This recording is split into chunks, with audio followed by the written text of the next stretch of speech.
Welcome to TV 999 news. ఖమ్మంలో 3 రోజుల నుంచి ఠాగూర్ సినిమా సీన్ రిపీట్ మృతదేహానికి చికిత్స అంటూ సోషల్ మీడియాలో వచ్చిన తప్పుడు వార్తలను నమ్మొద్దని, అవి అవాస్తవమని, అటువంటి తప్పుడు వార్తలు రాసిన వారిపై చట్టపరమైన చర్యలు తీసుకుంటున్నట్లు ఖమ్మంలోని సాయిరాం ఆసుపత్రి నిర్వాహకులు డాక్టర్ జంగాల సునీల్ కుమార్ అన్నారు. ఐఎంఏ నాయకులతో కలిసి ఖమ్మం ప్రెస్ క్లబ్ లో ఏర్పాటు చేసిన విలేకరుల సమావేశంలో డాక్టర్ జంగాల సునీల్ కుమార్ మాట్లాడుతూ సాయిరాం హాస్పిటల్ పై కొందరు వ్యక్తులు సోషల్ మీడియాలో తప్పుడు వార్తలను ప్రచురించి ప్రజల్లో అభద్రతా భావాన్ని కలిగించే విధంగా చేయడాన్ని తీవ్రంగా పరిగణిస్తున్నామని అన్నారు. వాస్తవాలు తెలుసుకోకుండా, వివరణ తీసుకోకుండా ఆసుపత్రులు, డాక్టర్లపై తప్పుడు వార్తలు రాసినా బదనం చేయాలనుకోవడం అవివేకమని, అటువంటి వారిపై చట్టపరమైన చర్యలు తీసుకుంటామని హెచ్చరించారు. ఈ విలేకరుల సమావేశంలో doctor Bollikonda Srinivasarao, doctor Jangala Swathi, doctor Vijas Varma, doctor Sujendra Reddy, doctor Priyanka, doctor Ravikumar, doctor Srikanth, doctor Nagarjuna తదితరులు పాల్గొన్నారు.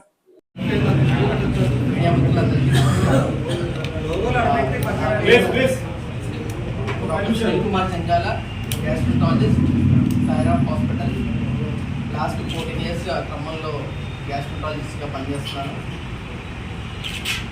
ఒక అనుకోని సంఘటన, ఒక విచారకరమైన సంఘటన, ఒక దురదృష్టకరమైన సంఘటన జరగడం వల్ల నేను ఈరోజు ముందుకు రావాల్సి వచ్చింది. ఈ సంఘటన యాక్చువల్లీ అందరూ ఉత్కంఠంతో ఖండించాల్సిన విషయం. ఒక 13 సంవత్సరాల బాలుడు, లివర్ పాడైపోయిన బాలుడు, సిరోసిస్ ఆఫ్ లివర్ అంటున్నారు. ఫస్ట్ ఆగస్టులో ఆయనకి కామన్ వచ్చింది. 2 months బ్యాక్ ఆగస్టులో కామన్ రావాలంటే లోకల్ డాక్టర్ ఎప్పుడు చూసుకుంటారు అక్కడ వల్ల అక్కడ తగ్గట్లేదు. ఖమ్మం ఇంకొక హాస్పిటల్ వచ్చాయి. ఆ డాక్యుమెంట్స్ లేవు. అక్కడి నుంచి స్టార్ హాస్పిటల్ వెళ్ళారు హైదరాబాద్. స్టార్ హాస్పిటల్లో చాలా టెస్ట్ చేశారు. స్టార్ హాస్పిటల్లో టెస్ట్ చేసిన తర్వాత కారణం నిర్ధారణ మామూలుగా సిరోసిస్ ఆఫ్ లివర్ అంటే రోజు ఆల్కహాల్ తాగే వరకు పడేది కామన్గా మనం చూసేది. కానీ 13 years పిల్లగాడు కాబట్టి ఈయన కారణం ఏంటంటే స్టార్ హాస్పిటల్లో చాలా టెస్ట్ చేశారు. అక్కడ నిర్ధారణ అవ్వలేదు. వాళ్ళు డిస్కవర్ చేసినప్పుడు నెక్స్ట్ నిమ్స్కి వెళ్ళారు. నిమ్స్కి ఒక 2 times వెళ్ళారు. అక్కడ 2 days అంటున్నారు. లివర్ బయాప్సీ చేశారు. లివర్ బయాప్సీ చేసి రిపోర్ట్ 15 days తర్వాత వస్తుంది. మీరు లివర్ ట్రాన్స్ప్లాంటేషన్కి రెడీగా ప్రిపేర్ అయి ఉండాల్సిన అవసరం ఉంటుందని చెప్పారు. నిమ్స్కి వెళ్ళడానికి ముందు ఒక 5 days ప్లాంట్ ఎక్స్ట్రాక్ట్స్ అంటారు, అంటే హెర్బల్ మెడిసిన్స్, నాటు మందులు తీసుకున్నారు. నాటు మందులు తీసుకోవడం వల్ల ఆమె ఎక్కువ పెరిగి అప్పుడు తెలియదు. నిమ్స్లో లివర్ బయాప్సీ చేశారు. మందులతో తగ్గదు, చూద్దాం ఇంకేమన్నా లివర్ ట్రాన్స్ప్లాంటేషన్కి ప్రయత్నం చేయాలంటే అప్పుడు మళ్ళీ కొంతమంది దాని తర్వాత ఒక గుడిలో ఉంచారు. ఒక వ్యక్తి తన 3-4 రోజులు మేము గుడిలో ఉంచాము, తగ్గలేదు. మీ గురించి ఒక వ్యక్తి చెప్పారు మాకు బాగుంటుంది. 5వ తారీఖు వచ్చేటప్పటికి డీప్ జాండీస్ అంటే తీవ్రమైన జాండీస్, 30+ జాండీస్. మామూలుగా జాండీస్ అనేది మనిషికి ఒక పాయింట్ నార్మల్. ఆ పైన 30+ జాండీస్. మన స్పృహ కాదు, కంప్లీట్గా మనం చెప్తే అర్థం చేసుకునే స్పృహ కాదు. అంటే బ్రెయిన్ జాండీస్ బ్రెయిన్ ఇచ్చినప్పుడు అలా ఉంటుంది. యూరిన్ బాడీలో ఇన్ఫెక్షన్ వాళ్ళంతా ఉబ్బిపోయి ఉంటుంది. వాళ్ళ ఫాదర్స్ ఏదో కౌన్సిల్ చేస్తాం, ఆడియో విజువల్ కౌన్సిల్ తీసుకున్నారు. కౌన్సిల్ చేస్తాం. కౌన్సిల్ చేస్తే సార్ ఇక్కడైతే కష్టంగా అవుతుంది, ఎందుకంటే లివర్ ట్రాన్స్ప్లాంటేషన్ నేను హైదరాబాద్ తిరిగి వచ్చాను సార్. ఈ గురించి ఉన్నాను, మమ్మల్ని పట్టించి పంపిస్తే మేము లివర్ ట్రాన్స్ప్లాంటేషన్ ట్రై చేస్తామని. బట్ అది బ్రతికే పరిస్థితులు కనపడచ్చు.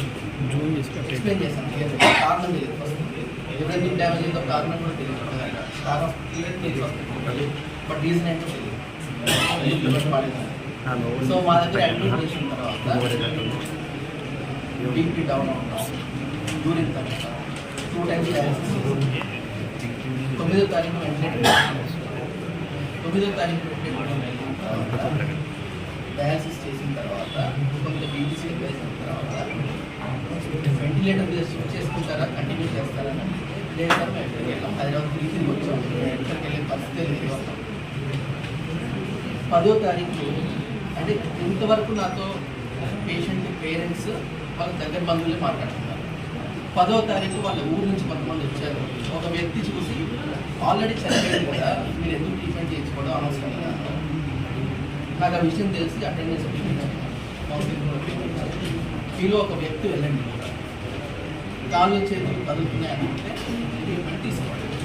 లేదు అంటే అప్పుడు మాట్లాడాలి. దాని లోపలికి చూసి సార్ నా వాళ్ళకి తెలియదు, వాళ్ళు ఎవరో మూర్ఖంగా మాట్లాడారు, కాళ్ళు చేతులు బాగానే కదిలిస్తున్నారు, పేషెంట్ బతికే ఉన్నాడు, బతికినంత వరకు మీ దగ్గర ట్రీట్మెంట్ తీసుకుంటాను, మీరైతే ప్రయత్నం చేయండి.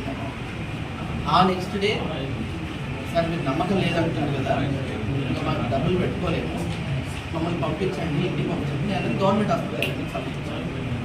ఇంటికి వెళ్ళటం కంటే ఎందుకంటే మనకు కార్డియాక్ యాక్టివిటీ ఉంది, హార్ట్ ఉంది, ఆక్సిజన్ సాచురేషన్ మెయింటైన్ అవుతుంది. ఇది ఒక కేసుకి సంబంధించి వాస్తవంగా కొన్ని సంవత్సరాల నుంచి ఐఎంఏ ఎటువంటి యాక్టివిటీస్ చేస్తూ ఉన్నారు. ఐఎంఏ ఉన్న డాక్టర్స్ అందరి నుంచి మీడియా మిత్రులకి అందరికీ కూడా గణేష్ అన్న చాలా దగ్గరగా ఉంది. ఐఎంఏ గత 10-15 సంవత్సరాలుగా ఐఎంఏ చేస్తున్న యాక్టివిటీస్కి మీరు సపోర్ట్ చేస్తూ ఉన్నారు.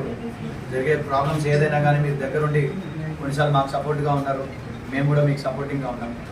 ఇక్కడ సునీల్ సార్ రైజ్ చేసిన ఇష్యూ ఒకటే బాధ అయి ఉండొచ్చు కొంతమందికి, అంటే రాసిన ఒకళ్ళిద్దరికి ఆ మెసేజ్ కన్వే అవ్వడంలో తప్ప ఏమిదేమో, కానీ మా బాధ ఒకటే. ఇందాక రవి గారు చెప్పినట్టు కానీ, సునీల్ గారు చెప్పినట్టు కానీ, నారాయణ గారు చెప్పినట్టు కానీ, మేము అందరం చెప్పేది ఒకటి, ఏదైనా వార్త అనేది నిజం.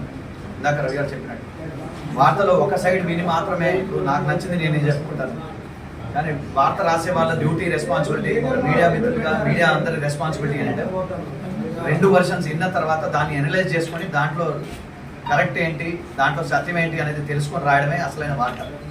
సో ఇది ట్రూ జర్నలిజం. మీ అందరికీ నేను చెప్పే అంత పెద్దోని కాకపోవచ్చు, మీరు అందరు ఎన్నో ఏళ్ళ నుంచి ఎక్స్పీరియన్స్ జర్నలిస్టులు ఇక్కడ ఉన్నారు. సో మా రిక్వెస్ట్ ఒక్కటే, ఈ ఒక్క ఇష్యూలో మాత్రం జస్ట్ పేషెంట్ వర్షన్ విని మాత్రం దాంట్లో రాయడం జరిగింది. అండ్ ఎస్పెషల్గా నిజంగా ప్రింట్ మీడియా కానీ, ఎలక్ట్రానిక్ మీడియా కానీ ఇలాంటి తప్పిదాలు యూజువల్గా చేయవు. బట్ ఈ లోకల్ యాప్స్ ఇలాంటి వాటిలో నేను ఒక్కళ్ళని మెన్షన్ చేయట్లేదు. దీంట్లో ప్రాబ్లం ఏమొచ్చిందంటే డైరెక్ట్గా పేషెంట్ లేదా నాకు సంబంధించి నాకు యాప్ ఉన్నట్టయితే నేనే న్యూస్ రాసేసి నేనే దాంట్లో అప్లోడ్ చేసే అవకాశం దాంట్లో ఉంది ఇలాంటి యాప్స్లో. సో వీటిపైన అట్లీస్ట్ ఒక స్క్రూటినీ ఉండాలి, ఒక ఫిల్టర్ మధ్యలో ఎవరైనా దాన్ని ఫిల్టర్ చేసి వాస్తవం ఏంటి అనేది. నార్మల్గా ఇప్పుడు పెద్ద పేపర్స్ అయితే రాసుకుంటారు, ఎవరు పెద్ద న్యూస్ వాళ్ళు పంపించిన తర్వాత ఒక ఎడిటోరియల్ బోర్డు ఉంటుంది, దాంట్లో సత్యం ఏంటి వాస్తవం ఏంటి అని తెలుసుకున్న తర్వాతనే న్యూస్ పబ్లిష్ అవుతుంది. సో ఇలాంటి లోకల్ యాప్స్ వల్ల చాలా నష్టాలు జరుగుతున్నాయి. ఎందుకంటే ఇందాక సార్ చెప్పారు, ఇన్నేళ్ళ నుంచి ఒక ఫౌండేషన్ నడిపించుకుంటూ ఇండియాలో ఎక్కడ లేని విధంగా హెపటైటిస్ బి వ్యాక్సిన్ కానీ, సి వ్యాక్సిన్ కానీ ఫ్రీగా ఇచ్చే ఒకే ఒక ఆర్గనైజేషన్. అండ్ సార్ అనే కాదు, చాలా మంది డాక్టర్స్ సార్ ఎంత సర్వీస్ చేస్తున్నారని మా అందరికీ తెలిసిందే, మీడియాలో మీరు అందరూ ఉన్నారు. ఒక ఇన్నేళ్ళు ఒక పేరు సంపాదించుకొని ఒక చారిటీ ఆర్గనైజేషన్ నడిపించుకుంటూ ఇంత మంచి పేరు సంపాదించుకున్న తర్వాత ఆయన చేసే మంచి పెద్దగా పాకట్లేదు, కానీ ఈ ఒక్క న్యూస్ వల్ల చాలా డిఫేమ్ అవుతున్నాం. ఎందుకంటే మా మోరల్స్ దెబ్బతింటాయి. సునీల్ గారు ఒక్కటనే కాదు, ఏదైనా హాస్పిటల్స్లో ఇష్యూ జరిగినప్పుడు కూడా దయచేసి, అంటే ఐఎంఏ అందరి తరపు నుంచి, మా ప్రెసిడెంట్ గారి తరపు నుంచి, మా స్టేట్ బోర్డు డిఎస్ గారి తరపు నుంచి, టీజీఎంసీ సార్ తరపు నుంచి మా యొక్క రిక్వెస్ట్, ఏదన్నా హాస్పిటల్ ఇష్యూ జరిగినప్పుడు దయచేసి మీరందరూ ప్రతిసారి సపోర్టింగ్గానే ఉన్నారు. ఏదైనా ఇష్యూ జరిగినప్పుడు ఫస్ట్ డాక్టర్ వర్షన్ కూడా వినడానికి ప్రయత్నం చేయండి. డాక్టర్ వర్షన్ కూడా విని, పేషెంట్ వర్షన్ కూడా విని దానికి సపోర్టింగ్గా న్యూస్ రాయండి. అంటే ప్రతిసారి ఏమవుతుంది, ఇంకొకటి ఇక్కడ జరిగే మిస్టేక్స్ ఏమవుతుందంటే పర్సనల్గా మేము నోటీస్ చేసింది, పబ్లిక్కి మీడియా కనపడగానే ప్రతి ఒక్కరు హీరోలు అయిపోదాం అనుకుంటాం. సో సపోజ్ నేను ఇప్పుడు కెమెరా ముందు కనపడగానే నేను హీరో అని నేను ఫీల్ అయిపోతా ఉన్నట్టే పబ్లిక్ కూడా ఏదైనా ఇష్యూ జరిగినప్పుడు కెమెరాస్ కనపడగానే ఉన్నది లేనిది లేనిపోని అన్ని కల్పించి చెప్తా ఉంటారు. వాస్తవంగా అది కొంచెం, ఎందుకంటే మీరు అందరూ కూడా కలిసి ఒకసారి కూర్చొని, గతంలో కూడా మనం 7-8 ఏళ్ల క్రితం ఈ ఇష్యూ పైన మీడియా వ్యూవర్స్ అందరితోటి, ప్రింట్ మీడియా, ఎలక్ట్రానిక్ మీడియా అందరితో కూడా కలిసి మనం డిస్కస్ చేయడం జరిగింది. సో మా రిక్వెస్ట్ అనుకోండి, ఎందుకంటే ఐఎంఐ ఎప్పుడు కూడా మీడియాకి అగేన్స్ట్గా లేదు, ఖమ్మంలో ఎస్పెషల్గా మీ అందరికీ ఎప్పుడు కూడా మా అందరు డాక్టర్స్ అందరూ సపోర్ట్గా ఉన్నారు. అండ్ మేము చేసే యాక్టివిటీస్ని కూడా మీరు ఎల్లప్పుడూ కూడా సపోర్ట్ చేస్తూ ఉన్నారు.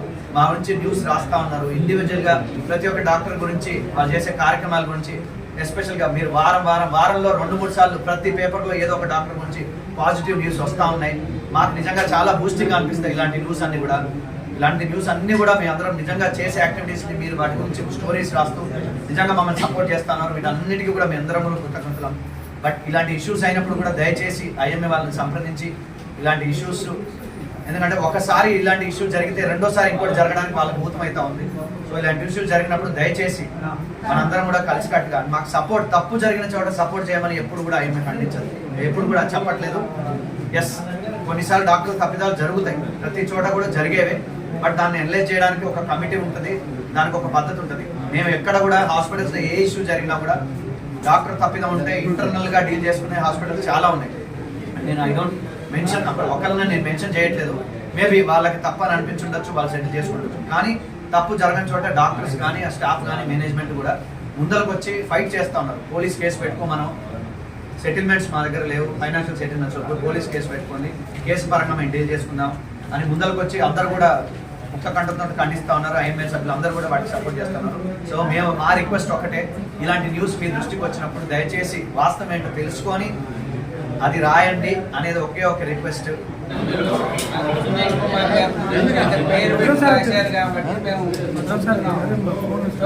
ఏదైనా ఎక్కడ ఏ ఇన్సిడెంట్ జరిగినా డాక్టర్ గారు ఒకవేళ అందుబాటులో లేకపోతే ఐఎంఏ నాకు ఎలా తెలిసిందంటే, నేను సోషల్ మీడియాలో పెద్ద యాక్టివ్గా లేదు, నాకు ఎవరో విలేకరు పెట్టారు ఏంటంటే ఇది నిజమా చూస్తే అట్లా అసలు 3 రోజులు చనిపోయిన ఆయనకి వైద్యులు కుదరదు.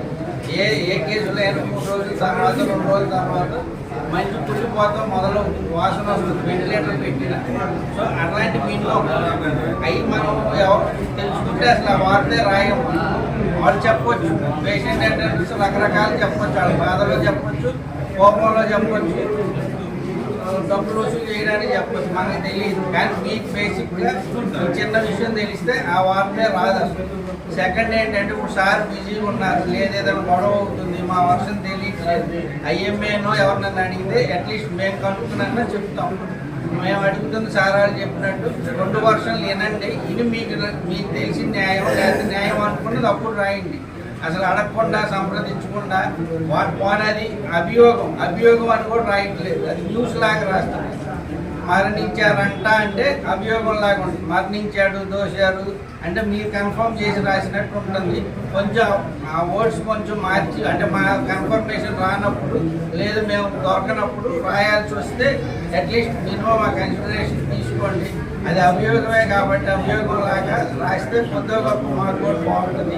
ఇప్పుడు ఆయన అడిగినట్టు అన్నీ ఉంటాయి, అన్నిట్లో అన్నీ ఉన్నారు, అందరూ ఉన్నారు. మీడియా పొంగదంటే కొన్ని గొప్ప ఇప్పుడు సార్ చెప్పినట్టు కొన్ని హాస్పిటల్ బాగాలేదంటే వాళ్ళ గురించి రాయండి, తప్పు దొరికినప్పుడు రాయండి.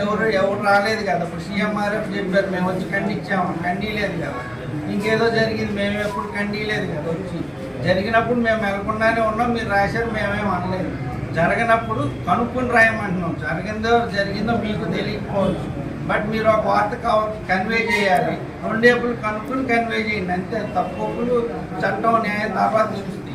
మేము అడుగుతుంది అది ఒకటే, 2 ఏపులు వినండి. సార్ ఎవరి దగ్గర హాస్పిటల్లో గొడవ అవుతుంది, ఆయన ఏదో బిజీలో ఉంటాడు, పక్కన డాక్టర్ లేదా ఐఎంఏనో సంప్రదిస్తే ఎంతో కొంత క్లారిఫికేషన్ ఇస్తాం. అడగడానికి అది కన్వే చేయడానికి శవాలకు వైద్యం కుదరదు, మినిమం బేసిక్ అది. ఏదో 1 గంట 2 గంటలు నాకు వచ్చాము కానీ తర్వాత అయితే కుదరదు. ఎక్కడ జరిగినా అలాంటి కొన్ని ఇంజక్షన్ ఇచ్చటం అంటే ఎనాఫిలిక్ షాక్ అని ఉంటుంది. అది ఎవరికే ఏం చేసినా అవ్వచ్చు, లేదు లాస్ట్ స్టేజ్లో చేసినప్పుడు పక్కన ఏదన్నా అయితే అసలు ఇంజక్షన్ మీద అవన్నీ కొన్ని ఉంటాయి బేసిక్. ఈ మామూలు మనం మాట్లాడుకున్న అర్థమయ్యేవి. జనరల్గా అయినా మనం ఇప్పుడు టీం మీద అయినా మాట్లాడుకోవచ్చు, జనరల్ నాలెడ్జ్. సో మా అందరిది ఇది రాయమని కనుక్కుంటూ సెలవు తీసుకుంటాం. వార్తలు ఇంతటితో సమాప్తం. మళ్ళీ తిరిగి ప్రసారం అయ్యే టీవీ 999 న్యూస్లో కలుద్దాం. అంతవరకు సెలవు.